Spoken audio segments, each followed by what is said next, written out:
All right, thanks, Yusuf. So, in this section of our joint effort to describe the project, I'm really going to try to give a little bit more of the details and really try to give an idea of some of the collaborative efforts that go into trying to get these numerical simulations to move forward. And I'll kind of preface this by talking about the two main projects that I've been involved in, which would be the FEMA P1100. The FEMA P1100 document, which was originated from the ATC 110 project, then transitioned into the now Peer CA project. And then essentially by going over the FEMA P58 assessment process in an overview, that's essentially going to step me through the bulk of what I'll be talking about, leading up to an example set of results, kind of breaking down some of the loss curves that Yusuf showed before, in order to talk about some main observed trends, and then allow Evan to talk about what we're going to be doing with this information. So the ATC 110 project started is trying to develop the engineering solution to the unbraced cripple wall problem, focusing on collapse prevention. I was an analyst on that project, and then that also got me my position, and the reason I'm standing here today, to be an analyst also on the Peer CA project, where with the same end goal in mind, we're now focusing on performance quantification in order to promote implementation through the various channels that Janelle mentioned. So for this project, the main end goals for the numerical simulations are establishing the adjustment factors to relate the change or the delta in seismic loss due to retrofitting, as shown in the conceptual figure here. And then in order to do that, we also have to develop these loss functions to quantify the effect of retrofit, considering all the various, well, not all of them, considering as many observable and unobservable variants that we can that are used within the insurance industry. And then, so our framework, Yusuf already showed this slide, but I just want to talk a little bit more about this. Using the FEMA P58 framework, we have to move from defining our building variants and going through the appropriate hazard analysis and structural analysis stages to then move into the performance assessment, which requires defining a damageable inventory, assigning damage fragilities to that damageable inventory, and then eventually arriving at the consequence functions such as repair cost and probabilities of collapse in order to estimate the seismic performance. Now this I know I'm showing this figure again after Yusuf, but really trying the big work that's been a collaborative effort is trying to get all of these pieces to fit together where the framework already exists, but we have to update this for these old buildings. So very briefly, going through building variants, these can be primary, such as age of construction or number of stories, very straightforward. And then secondary variants can be split into observable and unobservable, where an observable one might be the exterior material of the house, and then unobservable might be the construction quality or the actual condition of the home. And just to give a little bit more of a graphical overview of this, our variance range, looking at 3 different construction eras, ranging from pre-1940, and then a central era of 1940 to 1955, and then 1956 to 1970. Where one of the big variables between eras that we're assuming in this project has to do with the assumed interior material, such as lath and plaster or gypsum, and then also what kind of anchorage and what kind of anchorage detailing can be expected at the connection to the foundation. And then we have numerous exterior materials that we're considering, with 2 important ones being horizontal siding and exterior stucco. And then those are all combinations of what's on the outside and essentially what the house is made of. And then we also have been going through a number of different cripple wall classifications in combination with all of these different materials, where we have constant cripple wall heights, uneven heights, and then also zero height and stem wall conditions, where at least one side of the house has a zero height pure connection right to the stem wall foundation. And then similar to the work we did in the 110 project, we are saving the best for last, and we're actually running these more complicated subfloor geometries as we speak. So that's talking about what we're selecting to analyze from a material standpoint in detailing. And then one important thing in the beginning of the project was actually deciding what kind of housing configurations to actually use. And that's because using an assembly-based loss model and for older wood frame, essentially the number of walls defines your strength, your stiffness, and your weight, but at the same time it defines the amount of damageable quantities that are within the home. So this is just a brief transition looking through a bunch of old house configurations that Colin Blaney and I actually measured and scaled in the 110 project. And it just shows that we've actually done a lot of work trying to understand what representative interior and exterior wall densities might be. So now moving on to actually carrying out this analysis, starting from the ground up, working with our ground motion group that's led by Sylvia Mazzoni and Yusuf.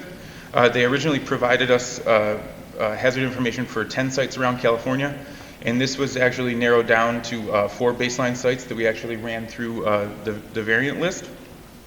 And the reason, and you can see that in the map that we have those 4 different sites there.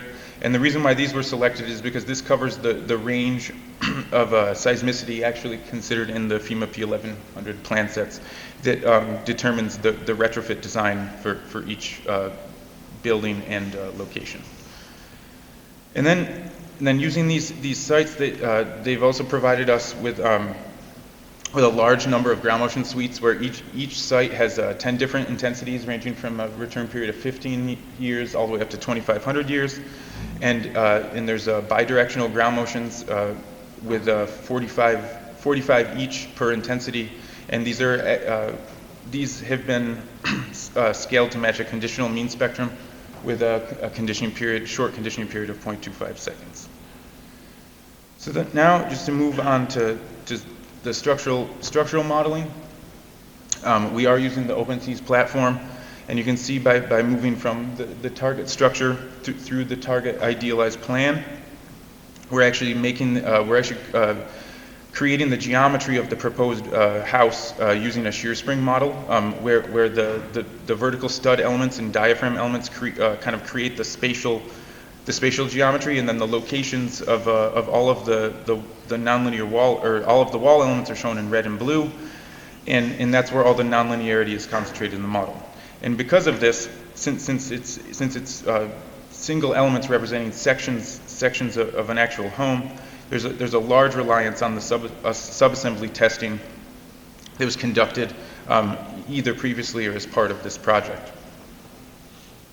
So just to give one example of a calibration, I wish I could go through more of the test details, but this comparison of the experimental curve, this is a wood siding test. This is actually one of the earlier tests that we did. And then the equivalent numerical fit in the blue. This really just signifies that there was a very strong interaction the whole time between myself and the two different testing groups at Berkeley and UCSD. We went back and forth, and I tried to visit as many tests as possible to really understand what was going on. And this was a huge effort between those groups. So that's how we're actually modeling the structures in a quick overview type way. Now moving on to damage analysis, we have to understand how these different damageable assemblies are obtaining damage through response. So to start, there's an extensive review of the existing P58 database, and then that allowed for modifications to be done based on what we learned from the newer testing. Where one example of this would be for actually adjusting the median drift to relate the damage of a very short 2-foot stucco wall compared to that of a full height, where if you see if you use the solid lines for the 2-foot wall, you'd be grossly overestimating the accumulation of damage. And then another more interesting one, or equally as interesting one in my opinion, is we were actually able to collect all the existing lath and plaster data and support that with our own large component tests that were done at Berkeley. And so you can see that we have a proposed fragility curve that captures the more brittle behavior of lath and plaster compared to more modern gypsum.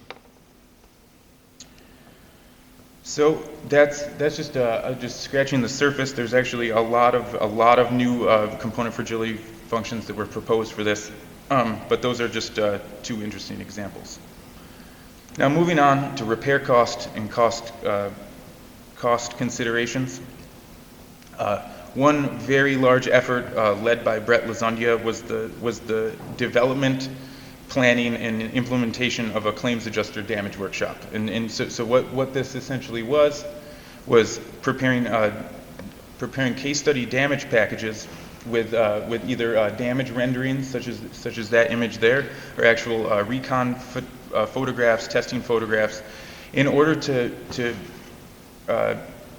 essentially utilize the expertise of insurance claims adjusters to understand what they would estimate for costing. And it's something that I'm not sure has ever been done for residential, older residential homes, such as what we considered here. And these damage packages range from slight to complete replacement. And we very carefully set up the case studies so that we could provide a comparison of what the current P58 functions were for the materials that were available, and then also on the other side create case studies that really contained materials that represented represented those with the largest knowledge gaps, and that allowed us to be more confident in the functions we're using, and also propose modifications for areas where we didn't have any information. So with that little overview, I do want to get into a little bit of an example scenario to try to let everyone know how the kinds of results and the trends that we're seeing for this. So we're going to take a scenario of 4 different buildings, each with their existing and retrofit pair. We have 1- and 2-story cases, and then we have an existing wood siding, and then also a stucco case, as you can see. And these are, for this example, these are assumed on 2-foot level cripple walls and located in San Francisco. And then, importantly, after running all of this process, one important note is that we're, aside from all the metadata and all the things that are saved that will be put on the website and background documentation, for each variant, we're really interested in the mean loss versus intensity curve, the expected annual loss, which is integrating that curve with the hazard curve, and then also the mean loss at the 250-year hazard intensity. So I'm just going to start with the 1-story cases to try to break down the figure that Yusuf actually introduced. So you can see the first thing you can see. This is the existing 2-foot cripple wall cases, where you can see that the wood siding case is performing much worse than the stucco case. That's an important point, because the siding is much weaker, so the existing case is much weaker and it has worse performance. And then, just annotating the 2 loss metrics there, you can see that there's still this similar difference in those two. Just showing that the existing strength of the stucco is very important compared to wood siding, because it actually can hold up to a lot more than just the wood siding boards. So now I'm going to annotate the retrofit in the dashed lines, and you can clearly see that there's a large reduction due to the retrofitting. And I've actually overlaid on the bar charts the equivalent retrofit value, so you can see the reduction. So now the solid bars actually represent the benefit, which is actually annotated in the gray boxes there. So this is one important point to highlight, that with our two loss metrics with 2 nominally similar 2-foot cripple walls, since they have different existing strengths, the observed benefits can vary by a factor of 3 for expected annual loss, and also by a factor of 2 for the loss at the 250 year. And this is obviously due, or this is due to the strength of the existing case, where you can see that even though the existing materials differ, once you start putting an engineered detailed retrofit plan in there, the retrofit cases are much more similar. So now I'm going to move to the two-story cases. And the main difference is that all in the terms of the loss curves, all of the loss curves tend to shift upward in the lower and moderate intensities. And this reflects the much heavier the much heavier weight that's trying to be resisted by essentially the same 2-foot cripple wall. So although the actual magnitudes go up, you still see similar trends with the retrofit case providing similar results for each material, and the wood siding again performing much more worse. And so now just to kind of to bring this to a very broad overview close. These concepts are things that we're seeing throughout all of the variants. This is just an illustration of how different it could be just looking at 4 different buildings. But the lower the cripple wall strength of the existing case really increases the observed retrofit benefit. And this is something that we've looked at. These are not final cut and dry answers. So it's something that we've had to look into quite a bit. And then something that's also pretty consistent is that the 2 stories are always performing worse than the 1 stories. And this is actually true for the existing and for the retrofit case. And this is most easily explained due to the much higher weighting. And then importantly, if you see the range of benefits for the 2 different loss metrics, for even just these 4 cases, you can see that there's quite a range. And obviously the observed benefits due to retrofitting vary significantly depending on what loss metric you're looking at and which building variant.